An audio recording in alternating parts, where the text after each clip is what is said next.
మీరు బౌలింగ్ గురించి మాట్లాడారు కాబట్టి ఈ టోర్నమెంట్లో టిల్ సెమీఫైనల్ వరకు India bowling up to the mark లేదనేది చాలామంది చెప్తున్నారు. ఎందుకంటే ప్రతి మ్యాచ్లో బూమ్రా తప్పిస్తే మిగిలిన బౌలర్లందరూ కూడా అబౌవ్ 10 రన్స్ అంటే ఒక లీక్ చేస్తున్నారు రన్స్. అది కొన్నిసార్లు లక్కీగా సెమీఫైనల్లో కూడా లక్కీగా మనం లాస్ట్ ఓవర్ దూబే వేసినా కానీ అంతకు ముందు ఓవర్ బూమ్రా కంట్రోల్ చేయకపోయి ఉంటే అది కంప్లీట్గా సీన్ రివర్స్ అయిపోయింది.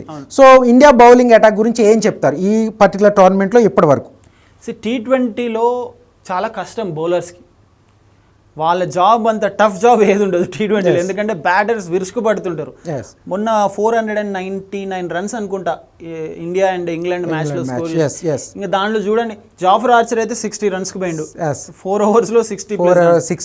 Harshdeep Singh two money runs ఇచ్చిండు, వరుణ్ చక్రవర్తి రన్స్ ఇచ్చిండు, హార్దిక్ పాండ్యా కూడా పర్వాలేదు కానీ అంటే అంతకుముందు మ్యాచ్లో కూడా అంటే ఎక్స్పెన్సివ్ అయిపోతున్నారు బౌలర్స్ అందరూ. సో ఐ థింక్ T20లో 8 ఇప్పుడు చూస్తే ఇప్పుడున్న కాంటెంపరీ క్రికెట్లో మీరు 9 ఎకానమీ కనుక మెయింటైన్ చేస్తున్నారంటే మీరు బెస్ట్ బౌలర్ లాగా అయిపోయింది. అంటే all teams only not just India, అన్ని టీమ్స్ పరిస్థితి అంతే ఉంది. ఎందుకంటే బ్యాటర్స్కి అర్థమైపోయింది ఇప్పుడు మీరు T20 format, shorter version format, ఎంత ఎక్కువ రన్స్ వస్తే వాళ్ళ టీంలో వాళ్ళ ప్లేస్ ఉంటుంది, విన్నింగ్ అవకాశాలు ఉంటాయి టీంకి. సో ఇప్పుడు మనం క్రికెట్ అంటే ఇట్ ఈస్ నాట్ 50-50, బ్యాటర్స్కి 50 బౌలర్స్కి 50 లేదు. 80% బ్యాటర్స్ గేమే, 20% బౌలర్స్ గేమ్. బట్ ఎస్పెషల్లీ T20లో కానీ batters win you matches, bowlers win you tournaments. Okay, మీకు బౌలర్సే చాలా క్రూషియల్గా మారుతారు. ఎందుకు హర్షదీప్ సింగ్కి అంత ఎక్స్పెన్సివ్ ఉన్న 18 కోట్లు పెట్టి పంజాబ్ తీసుకుంది, ఎందుకు బుమ్రాని ముంబై ఇండియన్స్ వదలట్లేదు? సో బౌలర్స్ చాలా కీ అవుతారు. వాళ్ళు ఎంత ఎక్స్పెన్సివ్ ఉన్నా కూడా క్రూషియల్ టైంలో వికెట్స్ తీస్తున్నారా లేదా?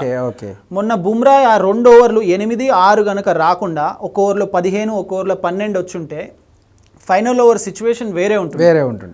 సో అందుకే బౌలర్స్ ఎక్స్పెన్సివ్ ఉన్నా కూడా చాలా క్రూషియల్గా క్రూషియల్ టైంలో వాళ్ళు కీ రోల్ అవుతారు. సో ఇండియా బౌలర్స్ ఎక్స్పెన్సివ్ ఉన్నా కూడా వాళ్ళు కీ టైంలో వికెట్స్ తీస్తున్నారా లేదా అనేది చాలా ఇంపార్టెంట్. అట్లా అని చెప్పి అందరు ఎక్స్పెన్సివ్గా ప్రూవ్ అయ్యి వికెట్స్ అవసరమైన టైంలో వికెట్స్ తీయకుండా మొత్తం అయిపోయిన చేజారణంగా వికెట్స్ తీసినా కూడా ఏం లాభం లేదు.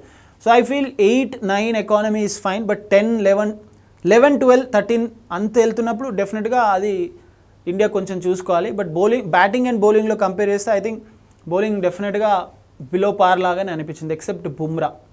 హర్షదీప్ అడపదప్ప అంత తప్పించి బిలో పార్ లాగా, ఎస్పెషలీ సూపర్ 8s నుంచి